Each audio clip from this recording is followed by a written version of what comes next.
Welcome to In Focus. I'm your host, Thuy Phan.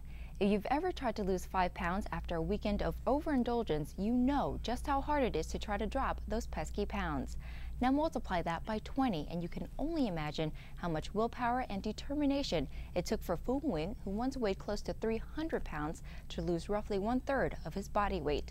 Join me as we talk to Phu and find out how he went from fat to fit.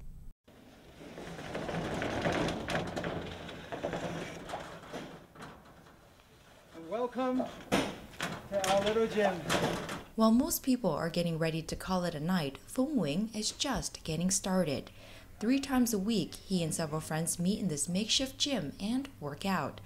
They're not trying to look good just for the summer months. Instead, they're helping each other shape up and, in Phu's case, keep the weight off. You see, just a year ago, you would never find Phu here at 10 p.m. on a weeknight working out. That's because just 1 year ago, Phu weighed close to 300 pounds, and working out like this seemed close to impossible. When I was heavy, obviously, even walking around the park, I remember going to Disneyland with my wife, and after half an hour of walking, I tell her, let's sit a little because my knees are hurting. Any type of physical activity would be a strain on the body, on the knees, on the ankles. And so, that's part of why I thought I needed to make a lifestyle change too, because, physically, if I'm hurting at 30 years old, when I'm 40, 50, if I even make it that far, how is my body going to be able to hold up all this weight? So when I was fat, it was a big challenge. Just everyday normal walking and stuff would be a challenge.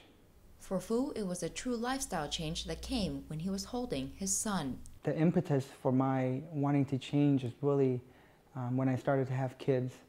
I was just carrying around my little baby one day. He was like 1 year old, and I thought, I got to stick around. I want to attend his wedding. I want to be a granddad.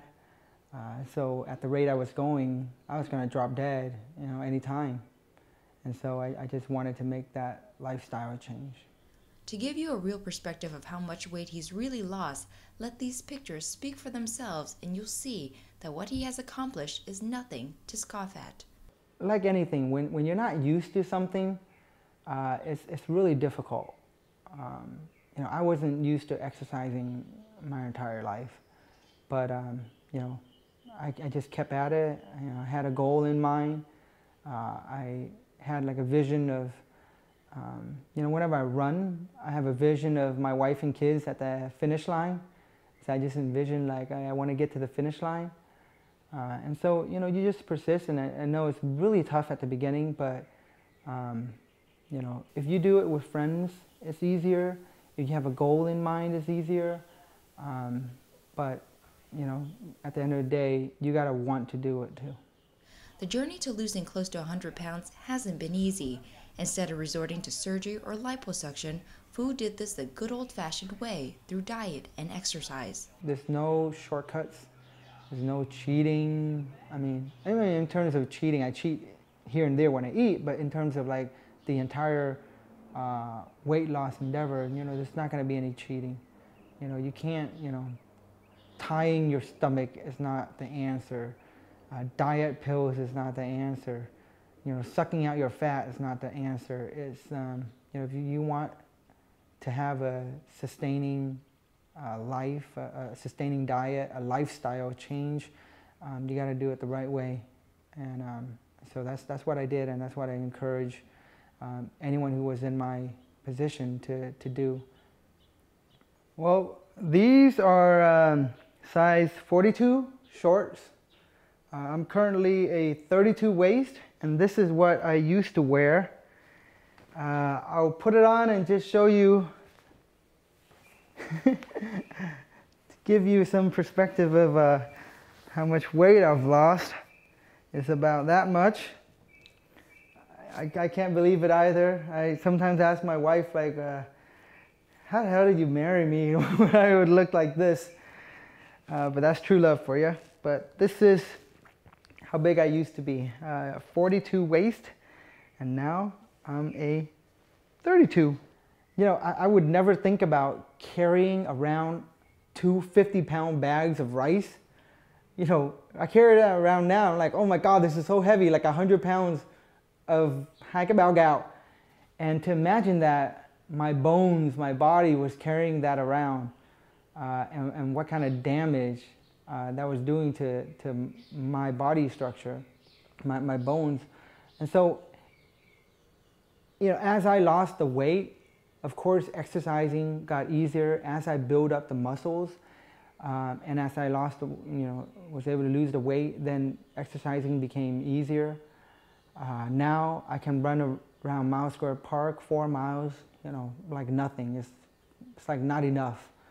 And I just did my first marathon, 26.2 miles. Yeah, that was tough, but you know, I was able to finish it. Phu, who has done extensive research in his quest to get fit, says one thing that plagues the Vietnamese community isn't so much the fatty foods, but instead the high sodium and carbs. The two biggest killers in the Vietnamese community, or amongst Vietnamese people, is hypertension and diabetes. You know, we die from, and generally, of course, we die mostly from eating foods that are high in sodium and eating a lot of sugars. And what does that come down to? If you look at any Vietnamese meal or diet, there's cơm, there's phở, there's bún, there's bánh mì, and all those are bad sugars. All those turn into bad sugars. You know, you should only really eat like, you know, a cup of rice once every 1 or 2 days.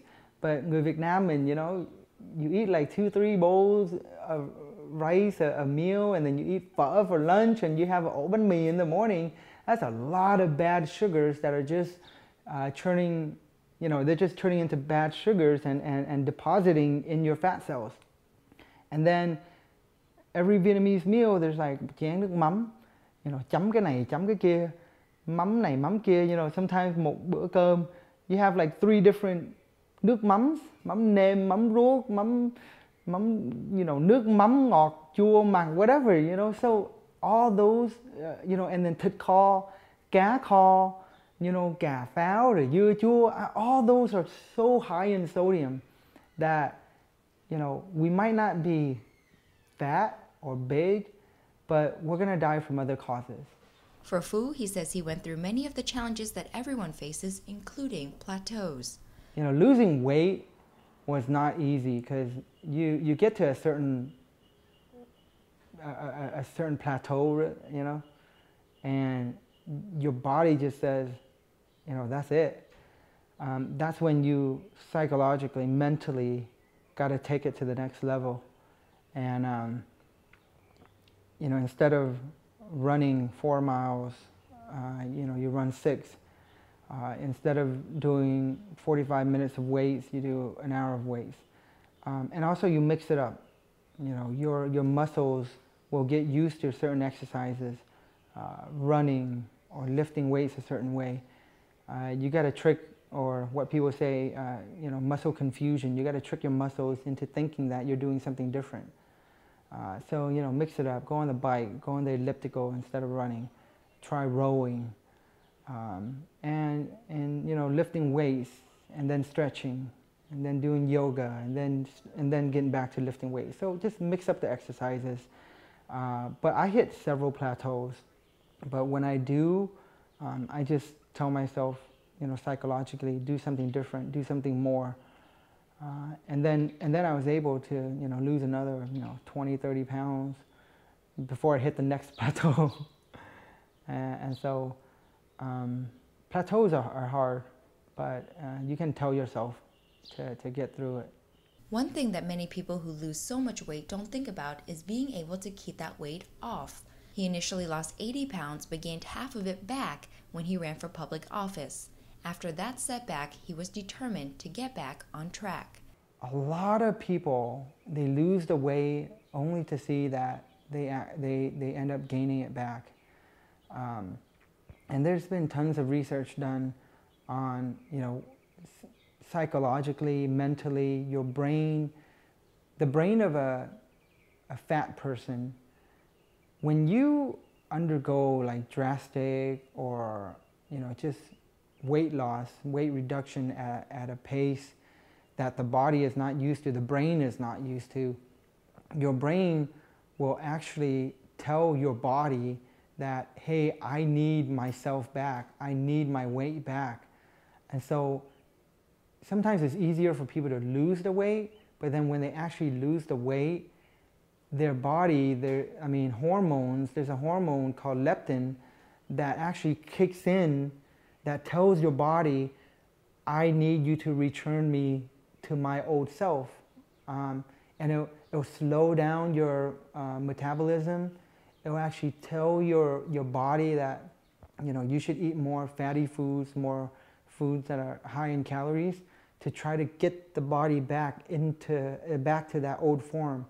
And so, it's all knowledge and education too. If you know that your brain is trying to tell your body that, you just gotta, have this willpower to tell your brain and your body to not allow that to happen. But, if you start seeing yourself, go back and gain back the weight, with me, I just tell myself that, don't let this happen. Your brain is telling you to do one thing, your body wants to follow what your brain says, but it's really the willpower that you have to sustain your weight loss. Through all of this, he credits his wife and family for being the reason he made this change. I made a promise to her when we got married that I was going to die after her. And so, at the rate I was going, I was going to lose that bet. I was going to lose that promise. But now, she's extremely happy. Obviously, from someone, who was unhealthy, not fit, to someone who just did a marathon. Wife and family's been tremendously supportive and happy. Coming up after the break, Phu will show us some of his fitness secrets and how he's planning to keep the weight off. You definitely don't want to miss it. Stay with us.